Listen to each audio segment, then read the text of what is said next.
Welcome to Healthy Trust with holistic nutritionist and emotional eating coach Lily Aronin.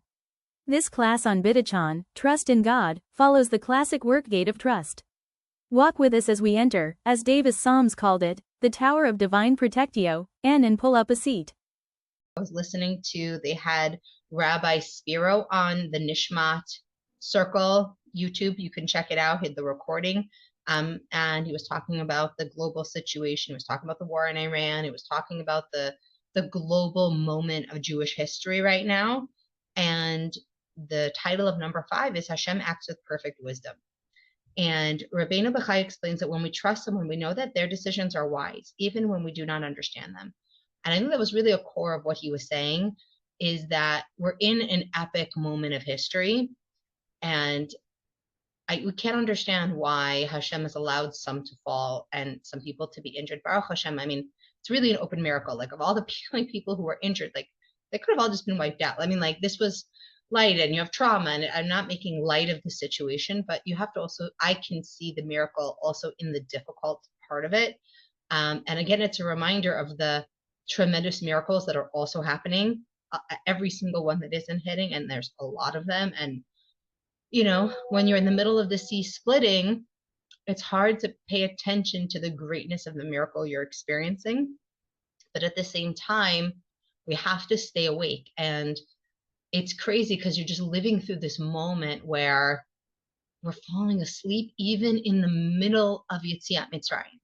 Like, literally, we're in the middle of a global transition, and some of us are falling asleep of getting too self-absorbed, you know, getting too overwhelmed to where we forget that, like, we still need to be, sorry, my laptop just said that somehow my plug is not plugged in tight, and so it's going to die. So, make sure it's plugged in all the way.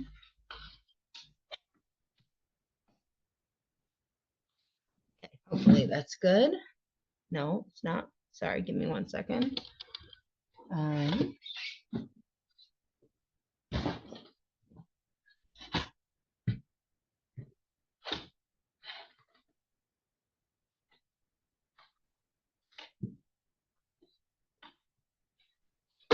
It's so funny when you said that. I just saw a meme of somebody side of the wall that you don't see, and it's all her kids and their friends, like, fallen asleep in weird positions all around her living room. Right. No, and just, we have an opportunity here, even in our safe rooms, even with each other, every act of compassion, every act of mercy, every act of love, every act of patience, every act of checking in on somebody, every act of laughing together over something is an opportunity. You know, I was on my way to a Pilates class with my daughter to help her get out of the house, and she's really not an active person. And I was just, like, trying to really enjoy the moment of driving together to a Pilates class. And again, there's moments where I'm getting overwhelmed and I'm getting judgmental in my mind, and I'm doing all the negative things, but I'm trying to catch myself, trying to be aware. What's the Yetzer Hara? What's the missed opportunity that's happening in front of me? Okay, choose again. Just choose again. Just choose again. It's not about being perfect. It's about being resilient. And resilience is getting yourself out of fight or flight, in between the fight or flight. And when we're triggered or we're reactive, recognizing it so that we can recognize that, okay, time to break, time to take a rest for a minute, time to change expectations. And it's really hard. It is, but it's also, we can all do it at whatever level that we can do it. And whatever level we can do it, this is truly powerful, powerful, powerful moment in history. And we get to be in it. Whether you're here or your loved one is here, or your brother is here, or your sister's here, or your son is here, or your best friend is here, or your cousin is here. I don't think there's any connected Jew that doesn't have somebody here, even if they're not here. And that's really important. So recognizing that, especially when we don't understand, we just don't understand what's happening. Like one day everything is looking great, and then the next day it's escalating, and one day you hear somebody saying how this is it and Mashiach's going to come, and the other person saying, well, we're blowing it again. We're missing our moment in history, and you're like, oh no, right? What's going to happen next? All of it's happening, and I believe that it's happening in our best interest. And I was literally journaling this morning, which I haven't done in a while. And I was writing and I was like, I don't even know what to ask for, Hashem. I'm really just going to ask for the highest good, and that it comes in like a package I can handle, please. And if anything that I can't handle, that you just hold me and hold everybody else, and just like help us, help ourselves, help you, help each other, just figure this mess out, because we do not have your ability to understand the situation in front of us that we find ourselves in. So yeah, please let's lean into that divine intellect. And to me, I find that very comforting, that I know a lot and there's somebody way more smarter than me involved who has this under control. Like, I find that a big relief. Maybe anybody else who's the caretaker in their house, like, it's like, oh, thank God this isn't all on me. Right? Thank God someone else is at the wheel here. And this comes straight out of the Haggadah, where it says, V'ata kirvatem la'avodotecha, you who brought us close to your service. He's super close with us. Hashem is here right now. And one of the beautiful things that Rabbi Spiro talked about was all of the stringencies that have come up in the last 40 years, 50 years, are all between us and Hashem. We're going to be extra careful with kashrut, and we're going to be extra careful with Shabbos, and we're going to be extra careful with chametz, and we're going to be extra careful.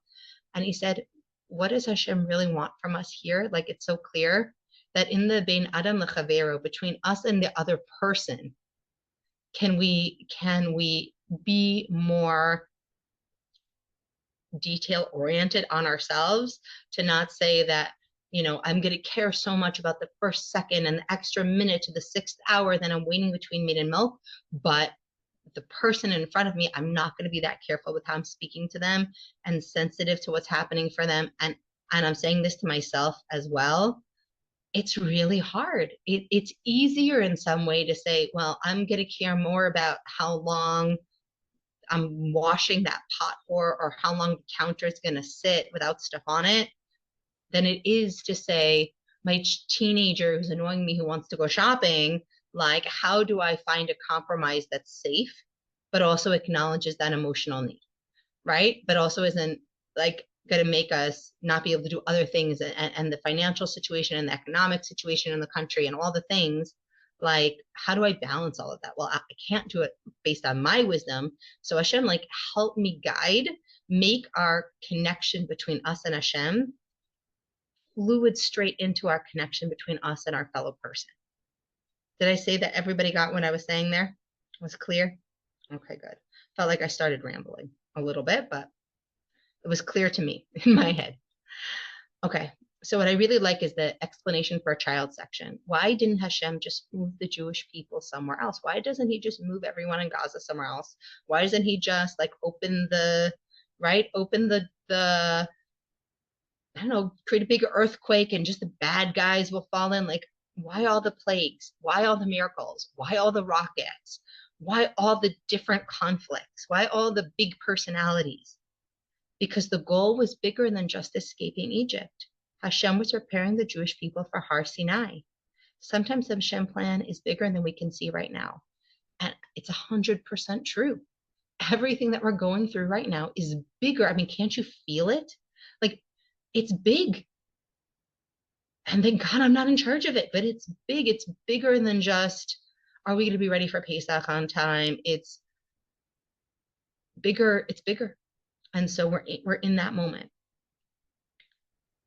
Rabbeinu Bechaya writes that trust requires knowing our protector acts with wisdom and not randomness.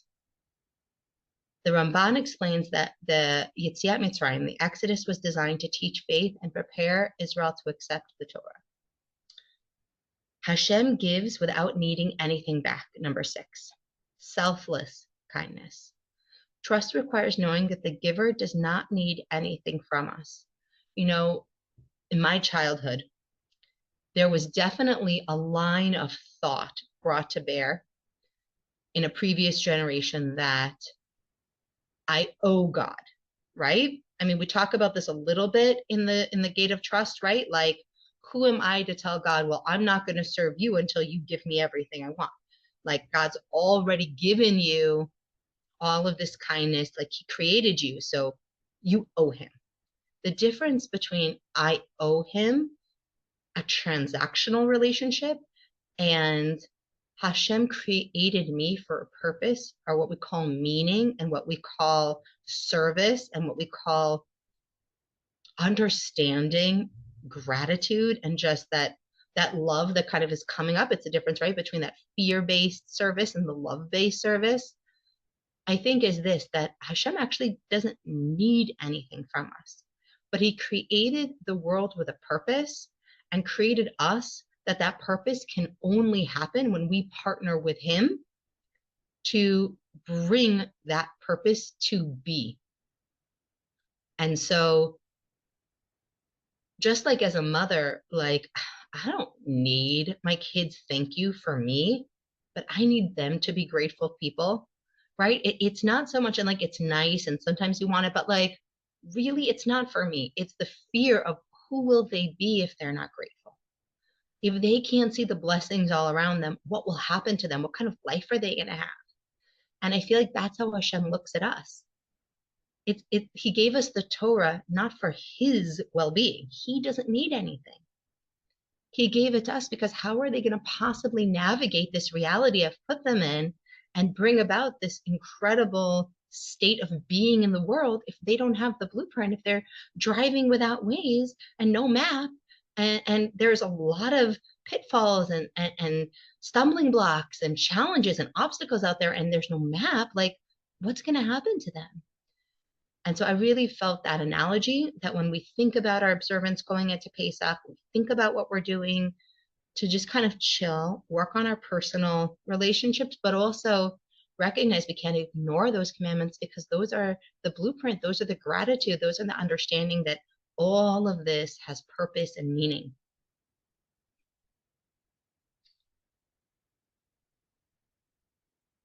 You know, we have Dayenu, the list in the Haggadah of Dayenu, and Dayenu lists so many things that Hashem did for us, and each one would have been enough, right? But Hashem kept giving more: freedom, miracles, splitting the sea, then finally giving us the Torah. And it shows that Hashem is always generous. He's not just doing the minimum. And this is also something that maybe as you guys, as mothers and as older mothers, struggle with sometimes, of like, I want to make my kids' life as comfortable as possible, and I want everything to be good for them. And yet I see that when they struggle and they have to do things themselves, and there's this gap between what they want and what they have and what I've given them and what they want, that's where growth really happens. And only Hashem knows the exact right amount to give us. So he can give so generously, but not in a way that infantilizes us, or not in a way that diminishes us, but in a way that empowers us. But again, we have to be the receptor of that. We have to see everything we're getting as empowering, giving us choices, giving us opportunities to do good and be good in the world. Number 7, Hashem's protection is complete, total reliability. The final trait is that the protector never fails. In every generation, we have to see it as if we ourselves left Egypt. We all experience God's redemption, personally, nationally, per every generation. The Haggadah says something surprising. It doesn't say what happened long ago. It says, you are leaving right now. Because the same Hashem who saved all the Jewish people is guiding all of our lives right now today. And a trust in Hashem means knowing the story of the Exodus is happening right now. Rabbeinu Bachaya concludes that true trust brings peace and freedom from fear. The Maharal explains that the Exodus is the foundation for the Jewish faith for all generations. And then I included all of the sources here for each of the traits and where they are in the Haggadah. And if you continue on, I also included a discussion questions page where we have a quote from the Haggadah, like number 1 is love. Baruch she'ashamor hiftachnu liYisrael. And question to ask at the table. Why did Hashem remember a promise from hundreds of years earlier? What does this teach us about how Hashem feels about the Jewish people? And how does it feel to trust someone who truly cares about you? And again, connecting our feeling with God with how we want to treat our fellow Jew with us, who is politically different than us, who is observantly different than us, who looks different than us, maybe is a different ethnicity than us, even though we're all Jews, maybe they have different customs, and really coming with humility to the Seder, to our lives after the Seder, and saying, we're not going to miss this moment in history. We're going to be messy, we're going to make mistakes, but we're going to be cognizant of the moment of history that we're standing in. So I'm going to conclude our Haggadah portion for today there, and take any questions anyone has, anything that resonated them that they want to bring to the Seder, and then we'll go into the book. Anybody have anything they want to share? I will. It's not, but that was kind of something that you said earlier, that Who's going to be talking about Bitachon at their Seder this year? That's what I want to know. who doesn't talk about it always? Isn't it all? I was listening to a I don't know what I was listening to, but it was the concept of fear and faith, and spending a lot of time with both of them, like how does fear manifest itself in your body and your thoughts and everything, and faith, and that when you really spend time, they're exactly the same. And it's a suspended, I mean, it's not like faith is a suspended something that you believe in. It's not anything we can really concrete and same with fear. It's something you don't know about. It's the suspended thing. And so in any given situation, you can choose fear or faith. And it's kind of like, I feel like that is like the simple bitachon of it. Like, okay, like I actually had this amazing thing. I can tag it as fear, but then I can actually go, no, actually, I can tag it as faith. And how different, like, your whole system changes when you begin to think that way. And I'm like, oh my gosh, like every story in the world that I hear on anything I'm reading about, I'm like, yeah, that's like total bitachon. Like, I'm like, yeah, but I hadn't thought of it about it that way.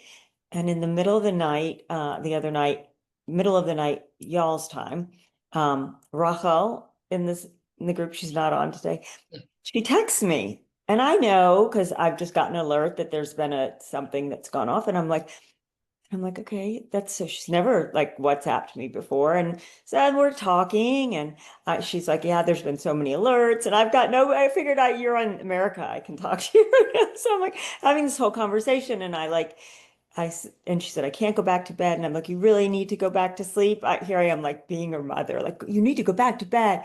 It's really important. And so I told her this thing about fear and faith, and she was like, oh, yeah. She's like, okay, I think I can go back to bed now. And I was like, it was like such a nice conversation. And also that she thought of, who's going to be up at this hour? I can't talk to anybody because everybody here is either in a shelter or whatever. And I'll text Lala over there. And it was just so nice. And I thought, how nice. She could have sat in fear, or she could have like been in a faith thing, that I would be here. And like, we had just the nicest exchange, in So two beautiful. different places. It was so beautiful. And I felt like, how fortunate we are to have this class to help us have more faith, or have ease with our faith, because we can lean on each other that way and remind each other. Yeah. And we're on the other side of the world. I mean, talk to us about how fear feels in the body and how it's faith. I think that's something that everybody can benefit from in this moment. Well, for me, I think fear is, it hits me here in my solar plexus. But when I start playing it over and over and over and over and over again, versus there've been times when fear has popped up and I grab my Tehillim, and rather than getting myself in that loop, because I can get pretty sick to my stomach, I start reading Tehillim, and it's not like I can just go, okay, we're just going to move to faith really quickly. I mean, I feel like it's kind of a muscle. You do get better and better at it, and doing the class regularly makes it on the forefront of your mind. But so like for me, like Tehillim is a good vice. It's like I'm like I read it, and as I do it, it's calming me because it's stopping me from my own, but there's no change in what is happening. There's no change in those things. It's just how I'm observing Reacting. it, thinking about it, and bringing it into my body. It's almost like salve, like the Tehillim becomes salve, and it gives me the ability. It's that, that space between, Mm-hmm. gives me the ability to go, oh, right, I have faith. Everything's going to be fine. For me, the bitachon really helps me is like just something stupid happens, but he said like, I just can't. And I was like, what is this? Like we just can't? Like we just can't. We can't. I was like, okay, I'm gonna go handle it. You take a break, you sit down, you need to take care of yourself. You'll come back. And they're like, no, that I'm just putting more on you. I'm like, you came to me and said you can't. What do you expect me to do with that? You expect me to stand up because I know how to take care of myself and I just sat down and ate and took a half hour. So I'm going to step up here. I'm going to do this thing. I'm not going to do 7 things. I'm going to do this one thing. And when you're ready, you'll get back up and you'll move on. But okay. And then like this evil like thought loop started on my whole drive down to do the thing. And I was like, oh, no, that's not bitachon. That's the answer. That's fear. Like, oh, you're making that whole thing mean that you weren't nice enough in your answer and that person didn't speak it either nicely and you're making it mean a whole thing versus you did it right. It was a perfect, could you have said it a little nicer? Sure. But like you did it right. You're going to go back. This means that everybody is owning where they are and helping each other. That's all that's happening here. Everybody's owning where they are and everyone's helping each other. And I think a tikkun, a correction I'm working on in myself is sometimes when you do a lot of work on yourself, you make things mean too many things. Like you're always looking for what something means. And I really had to work on myself. I'm working on it actively. Stop making it mean anything. Note it, notice it without like forming a whole narrative around it. Even if you're intuiting, like you just going back to that one, Hashem knows. I don't have to fully understand and flesh out this whole narrative right now. Just notice it, note it, move on. Maybe someone else can relate to that. A people pleaser without boundaries is no good to anybody. And Right. I think of thinking about like the Torah portion this last week, all the rules and regulations and all of the things, I used to think, with anybody who was a person who really stayed in their boundaries and had all these things, I thought, oh, they're so boring. I'm such an artist. I'm such a whatever. And it's not until I realized with rules and boundaries, you have so much freedom. So it's the same thing with like helping somebody and taking over and not over giving of yourself. The people pleaser without boundaries kind of Right. ruins it for everybody in the long, big picture, especially like your children. They're not learning to take responsibility. Right. And, you're kind of damned if you do, damned if you don't, but you're not really. You're just, why wouldn't we want to please people when people say that's, oh, I don't want to be a people pleaser, but why wouldn't you? You're a person, you're human, but if you don't have it, if it doesn't come with that boundary you're talking about, then it's not a win-win for anybody. Right.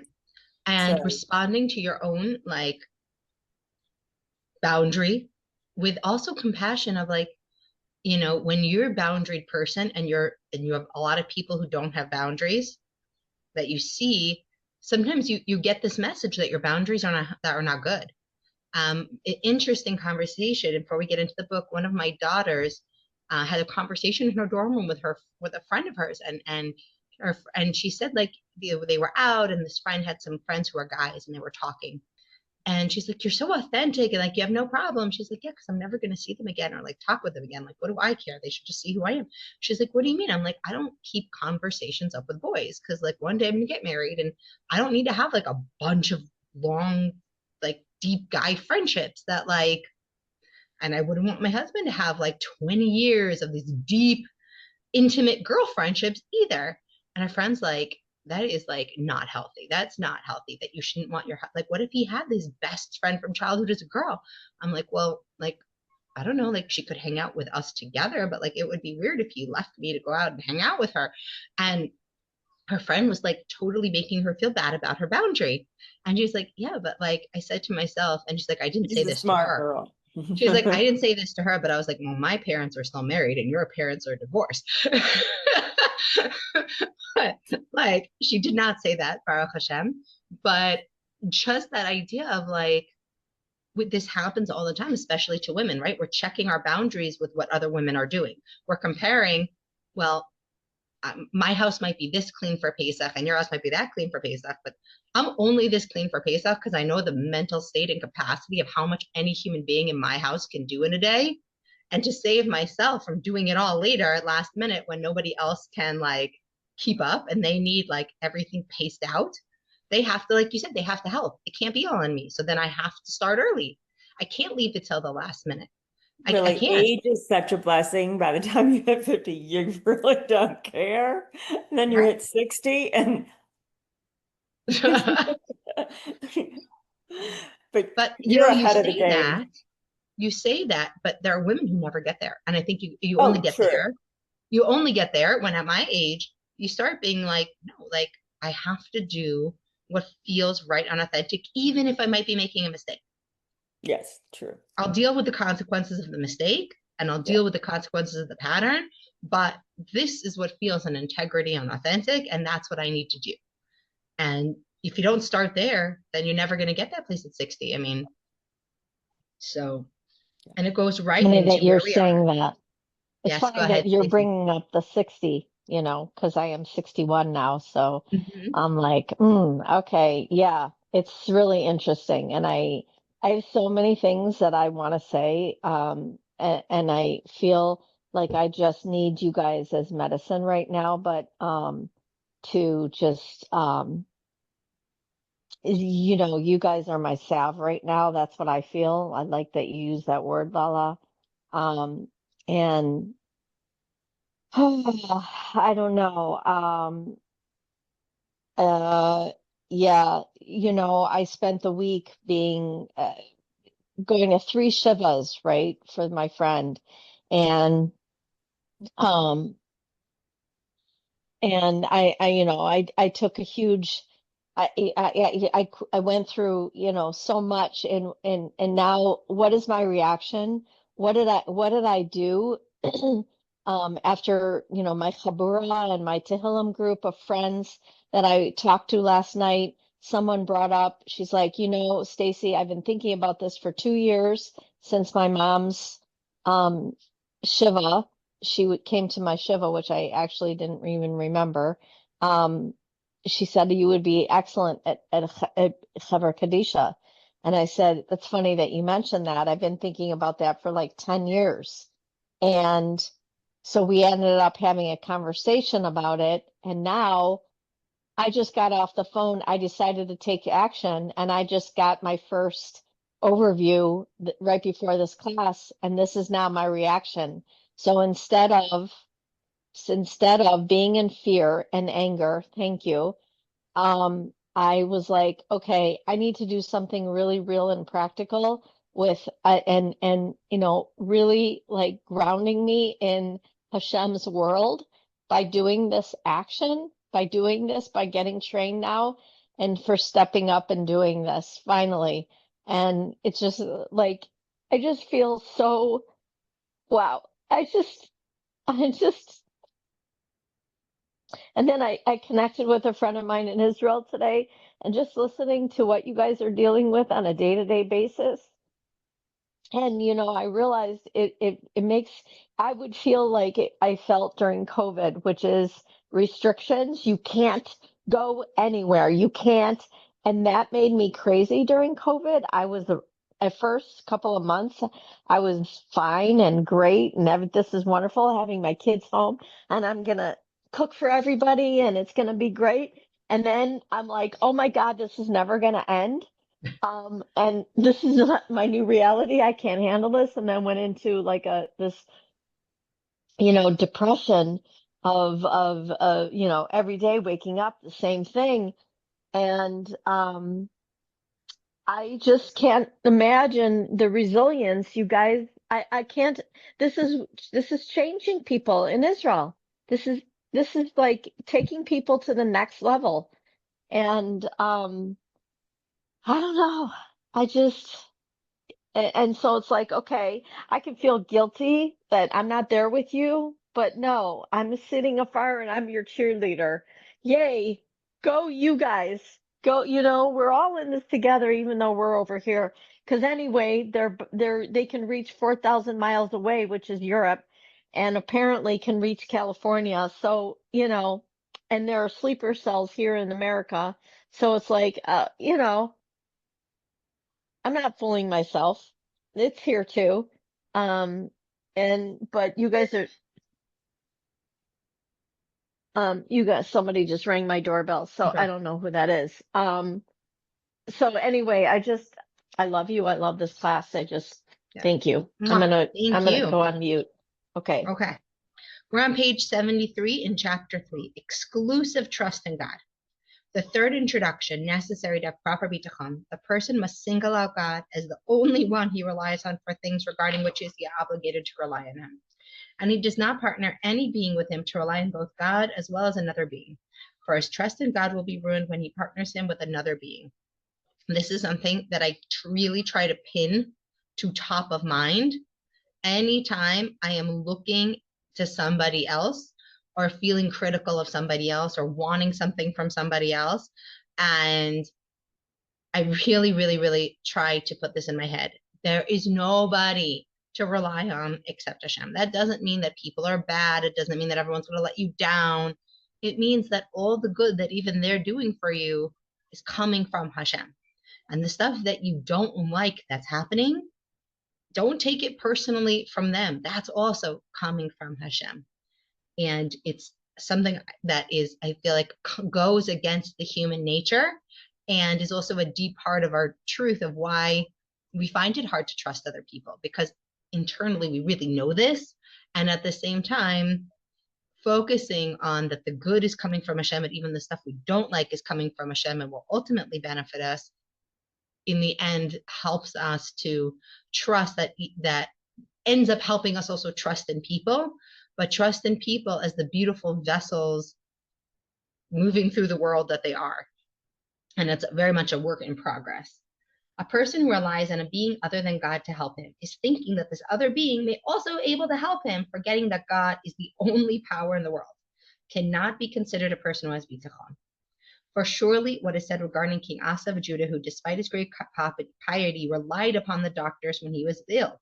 And again, we're supposed to go to a doctor when we're ill, but we're supposed to rely that the doctor is a vessel for God's healing. And right now it's funny you're talking about in Israel, like I said, and Shalomit asked me at the beginning, like what vitamins or supplements am I taking right now when I'm worried I might get sick. And I was like, well, I'm taking this and this, but my favorite one I don't have. And I'm not hustling to like go find it somewhere, because like God can help me with vitamin C that I have, even if it doesn't have zinc, and even he can help me with this one, he can help me with that one. Like, it's not a prescription medication that like you're gonna die without your insulin, and then it's also God who created the insulin, right? Like it's all the cover story, and the real miracle is happening right behind the scenes all the time. We just have to keep looking through the clouds and see the real story. King Asa should have asked God to heal him and then rely on him to heal him, either through the doctors or through whichever means he sees fit. Instead, he relied solely on the doctors to heal him, for which he was punished.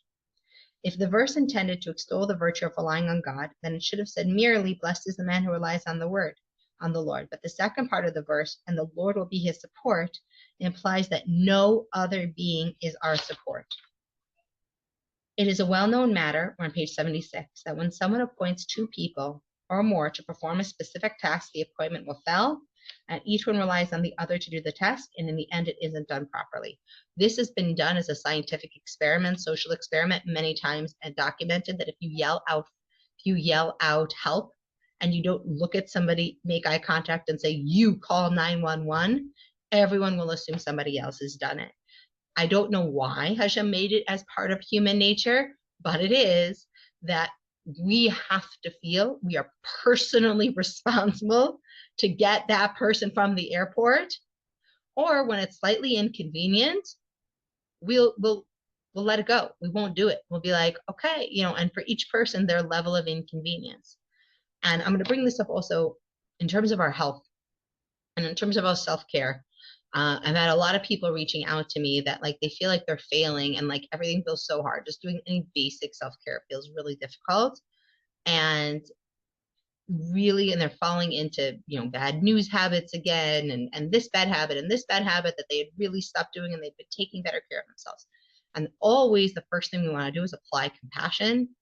Wow, I didn't realize how bad the situation has got.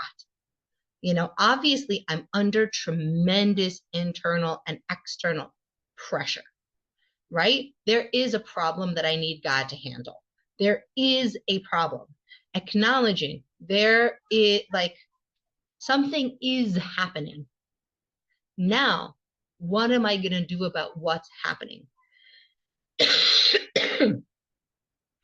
Because in the end, we have been appointed to guard this body and this divine spark of soul within ourselves. We have a mission, we have a job. And when we let the entire world's problems that are God's job interfere with getting yourself out of bed, drinking some water, getting some fresh air, doing some basic things, and we spiral into the uncertainty and the unknown and the fear, every single step out of that is like, imagine yourself being that guard of the building, and he got knocked down and the raiders came and they started stealing stuff and looting the building, and he gets back up and he's like, not in my house. And he stands up and he starts to pick up the mess and he starts to clean it up. And he starts to put things back on the shelf, one thing at a time. And when the owner comes back and he says, what happened here? He says, I got overrun, but I didn't leave my post. I started cleaning up. This is how much I've gotten done. Versus the person who gets run over because it happens, and they just abandon their post and they walk away and they say, oh, well, I guess it wasn't my job in the first place. Everybody gets overwhelmed. Everybody's temple sometimes gets looted by bandits, and we are the watchmen. We are the watchmen of our mental health, our spiritual health, and our physical health. And we got to keep showing up, even if it means sometimes just putting things back together one piece at a time. But in everything else, Hashem is the watchman. And we have to ask when we need more tools, he's the boss. He is the boss. All the more so does this apply to a person who relies on God as well as others. His reliance on God will be demolished, and this will be the main reason why the matter about which he relied upon will be withheld from him. True Bitachon is achieved when a person realizes that everything is from God and that really he is the cause of everything. All other things appear to be the cause are just agents of God that he uses to give people what they need. Someone said there was Rabbi Spiro in this call that I listened to this morning, was talking about just the characters of what's happening right now. Like, you couldn't write a novel with like bigger than life, weird people get their news on TikTok. Like, things are weird. Like, if you were writing, I say sometimes I feel like I'm in the middle of two side by side post-apocalyptic stories. One is where AI and the evil people win, and we're in like that post-desolate, story of like post-nuclear disaster. And the other one is like, I used to love Star Trek Next Generation, like this post, there's no poverty anymore and we're explorers and everything is nice. And then you see, no, there's a whole nother frontier of differences to explore and like challenges you explore all over again. But at the same time, there's just like all of those stories in every science fiction book, always everyone had to navigate this horrible time of history that came before the good time of history that's in the stories being written about. And I feel like I'm living both of them simultaneously. It's very weird. And I don't know what to say other than it's really weird. And it really is that there's no one else to rely on. It's just a cast of characters. Don't rely on anybody except for Hashem. And when people try to put everything into like a global political box, I just say, thank you. That's interesting. And just step back and I'm like, okay, God, like, I appreciate the person's perspective, even though this is a wonderful learned person, but you have to have a bigger picture here. You know, there has to be a bigger picture.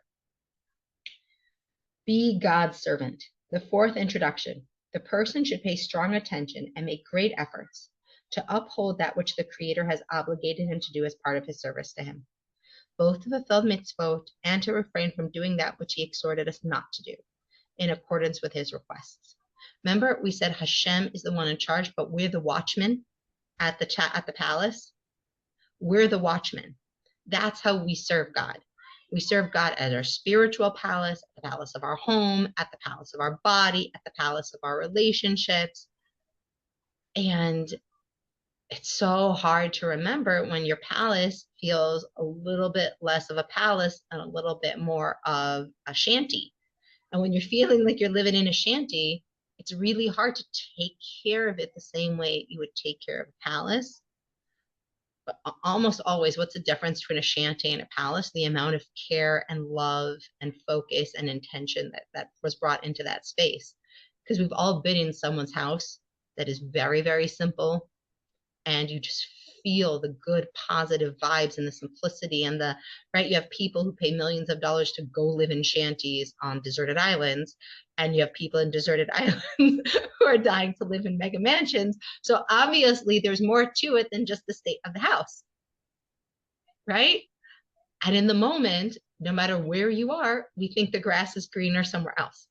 Because if we have a big house, right, and we have, like he talks about, lots of money, we're like, oh my gosh, I have so much stress and I have so much obligation and so many people are knocking on my door and there's so many needs. How could I possibly help everybody? And if you have lots of kids, you're like, oh my God, so overwhelming. There's so many people who need me and da-da-da. And if you have no kids, you feel alone. And if you're by yourself, you feel alone and you don't feel like I have all this love to give and there's no one to give it to. And who am I sharing this with? And we are always, as this book talks about, in this internal rejection of where we are and what our role is in the moment. And the more that we release that resistance and welcome the watchman that we are in the moment, the easier it is to be a good watchman and a good caretaker and really rely on Hashem. Because when you know you're doing your role, you have no problem asking for whatever tools and help and things you need to do the role. You know, you want to get the result for the boss, right? But when we feel super unsure and we don't really like our job, right? We're like, I don't know if this is the job for me. I don't know if I want to be a watchman over this body or this family or this life. And whenever we get into those kind of questions, the grass is greener. We know we're leaning into fear. We're leaning into the Yetzer Hara, and we're leaning into a narrative that's pulling us away from Bitachon, away from closeness to Hashem. It's relying on all these other things to make us happy, to bring us peace.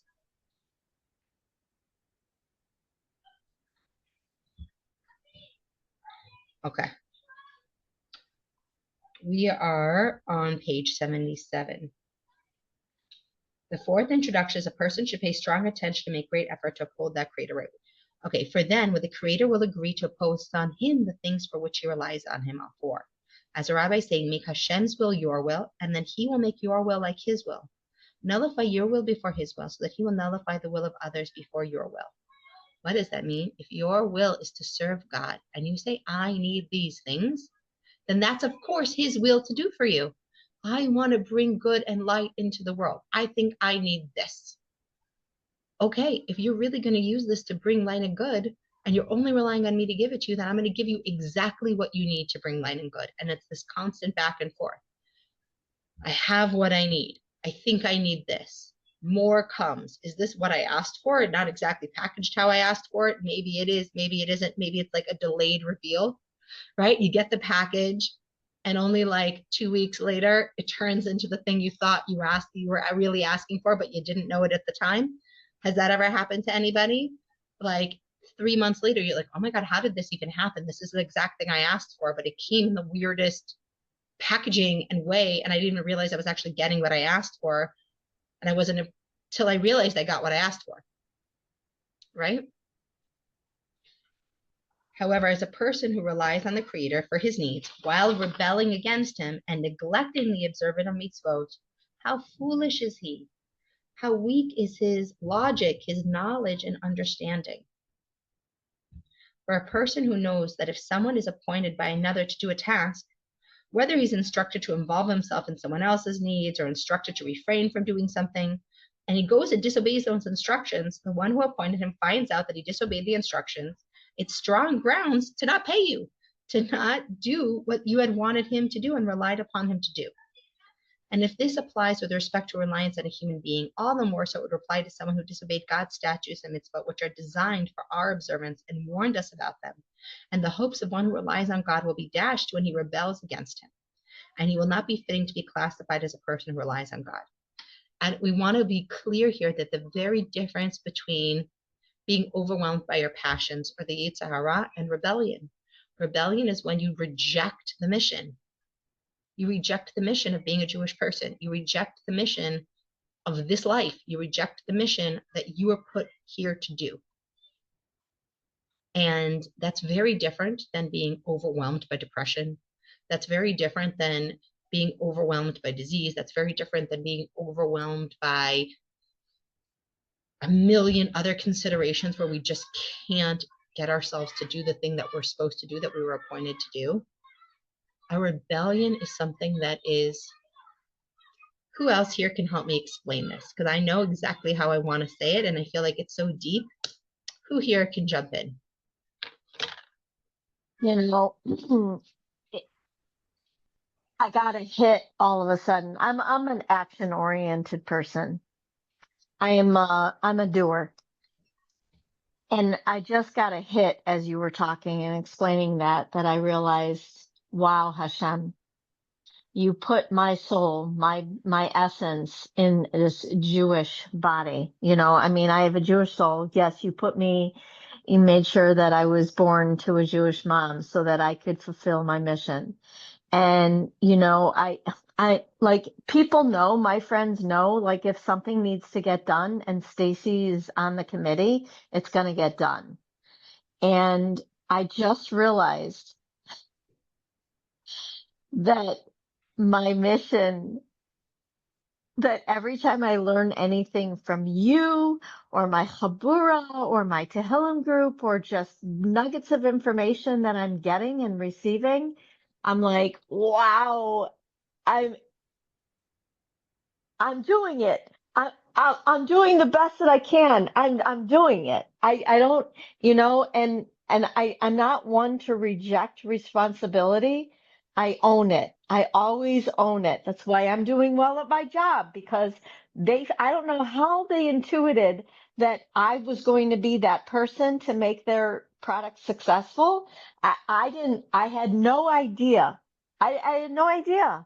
Anyway, I don't know if I'm explaining, but if I were to shirk away from my responsibility, that's why when I showed up during the week at Shiva, I'm like, okay, I happen to be this person's friend.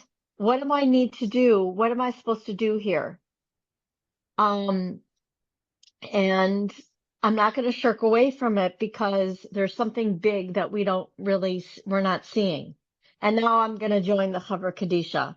And now I'm going to learn about all of that. It's like, okay, I don't know, Lily. If I didn't do it, then I would feel guilty. I would feel like I'm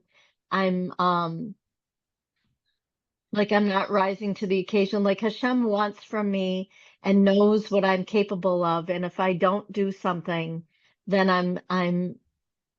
I feel like I'm disappointing Hashem more than anybody. Um, It's always that line of I can't do this because I don't think I'm worthy if I don't. But like he said, like if I was appointed here in this moment to do this job, then I also have to step up because I'm the one that was appointed in this moment, in this space, in this opportunity to do it. and And and I feel I'm going to be honest. This is the crazy thing, but I have a sister who I think feels like I know that, and I have a sister who looks at me and thinks you don't need to be doing that because you know that I have a sister who doesn't get that, who doesn't get me, who doesn't get it. And I've had that gnawing at me my whole life. And, like you're going to drive yourself crazy if you think that way. And earlier, I was going crazy over it because I didn't have bitachon. I had right, fear. I had right, only fear, but I don't live in fear anymore. right.